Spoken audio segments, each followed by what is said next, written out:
Solo Game Master's Guide by Geek Gamers. This is a fancy hardcover book by Modiphius and with really nice art, because we know production values are very important, especially when we're talking, I believe, about role-playing games. That there's games that are all about the story, and then we really want to be able to art to get our imagination start going or running, and so we can imagine situations, we can imagine ourselves being there, and so on and so forth.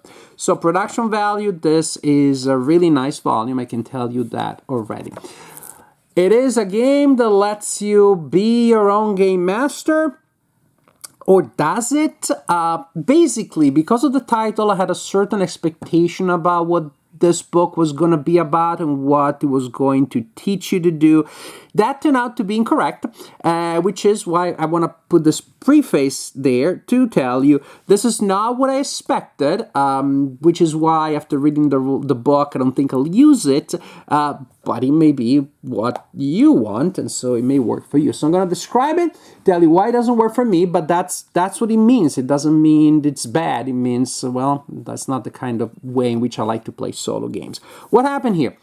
Solo Game Master. Game Master to me is a fairly technical term. It means you run a campaign, and so I expected this to offer you tools and ideas on how to take a published campaign that you acquired, that you, oh my gosh, it's so that in a bookstore looks like a great campaign. I pick it up and I want to play it solo. This is not exactly what it does, but again, that's what Game Master means to me, something pretty technical. Probably a title that describes what this book is actually about would have been something like Solo Storyteller, Solo Narrator's Guide.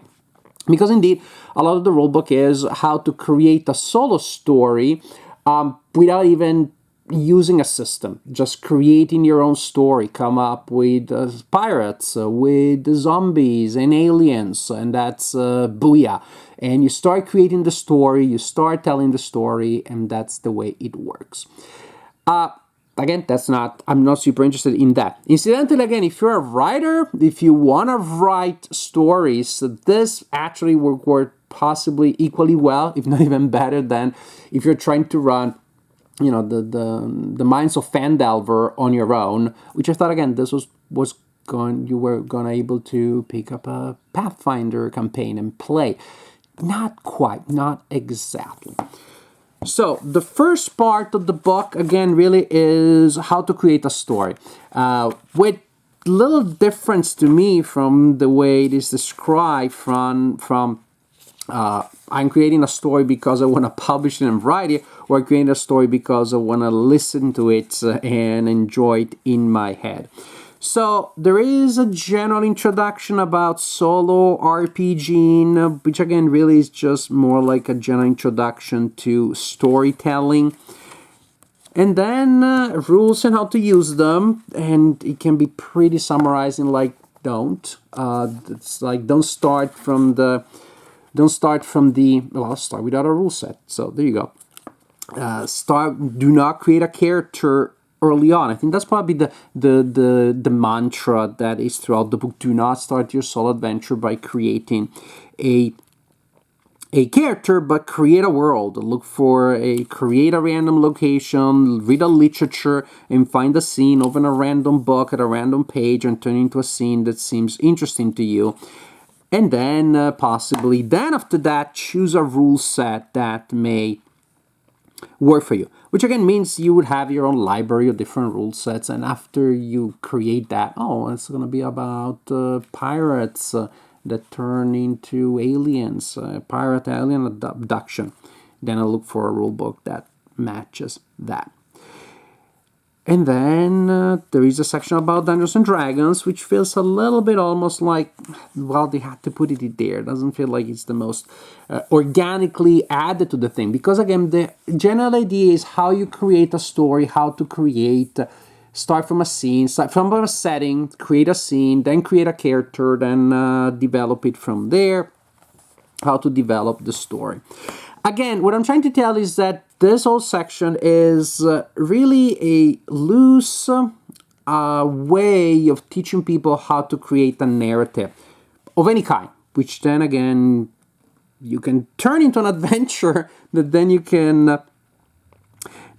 use if you're a game master, but then you can have your players play. You can turn it into a short story. You can turn it into a novel, a script for a movie maybe. I don't know. What I'm trying to say, it feels like a fairly generic, doesn't have to be a negative thing, but fairly generic, therefore flexible, manual for storytelling, for a kind of story that has an element of adventure. That's it. It feels like a manual for adventure storytellers. With not so much, again, specific about I want to create an experience that is surprising and exciting and full of plot twists enough, so as if I was playing as a player and a game master was giving me a story that I need to deal with. I didn't find that actually, despite the title, there was a lot that was specifically about how to play a role-playing adventure on your own, as opposed to a manual about how to create an adventure story that then you can choose to use a role-playing adventure on your own or with other people. Then there is the appendix. And by the way, you know that when the appendix of a book, there are like 100 pages of text.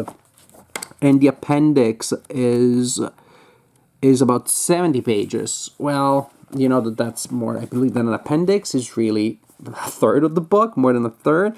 It's solo materials, it's solo tables, which of course is always nice to have, and some look really good, but again, it's not like there aren't a ton, and I mean a ton, of random generative tables online out there that you can use to randomly generate any kind of thing, and those things are already available for free. You can download them. So, if you want to write an adventure, a fantasy adventure, no, it's an adventure, like a story with an adventurous drive, regardless of genre, this is what it is. The Solo Game Master's Guide really is a storyteller's guide in the adventure genre. Because of this, it's not what I expected, but if that's what you're looking for, this is it. This would be a good tool for that.